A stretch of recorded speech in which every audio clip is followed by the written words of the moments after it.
ফাইনালিজমের ব্যাপারে অবশেষে চূড়ান্ত সিদ্ধান্তে পৌঁছেছে ফিফা। অনেক বছর ধরে এই টুর্নামেন্টটি অফ থাকার পর আর্জেন্টিনা 2021 সালে যখন কোপা আমেরিকা জিতে এবং ইতালি যখন ইউরো জিতে, তখন হঠাৎ করে ঘোষণা আসে যে অনেক বছর ধরে যে টুর্নামেন্টটি অফ ছিল সেটি আবারও চালু হতে যাচ্ছে, যেখানে আর্জেন্টিনা এবং ইতালি পরস্পর মুখোমুখি হয় এবং আর্জেন্টিনা তখন ইউরো চ্যাম্পিয়ন ইতালিকে রীতিমতো উড়িয়ে দিয়েছিল।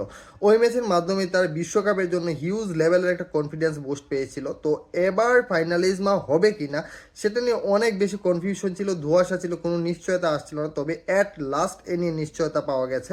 স্প্যানিশ ফুটবল ফেডারেশন এবং আর্জেন্টাইন ফুটবল ফেডারেশন উভয়ই সম্মত হয়েছে এই ফাইনালিজমা খেলার জন্য।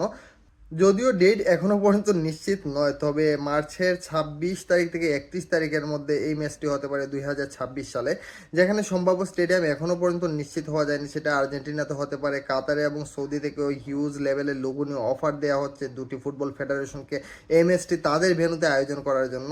তো সবকিছু ঠিক থাকলে আমরা শেষ পর্যন্ত লামিন ইয়ামাল ভার্সেস মেসি একটা ম্যাচ দেখতে পাবো। যে লামিন ইয়ামাল বার্সাতে মেসির সাকসেস হয়, সেখানে তিনি স্পেনের হয়ে আর্জেন্টিনার মেসির বিপক্ষে কেমন করেন। যুগের দুইজন দুর্দান্ত ফুটবলারের মধ্যে এই লড়াইটি দারুণ উপভোগ্য হবে ফুটবল ফ্যানদের জন্য।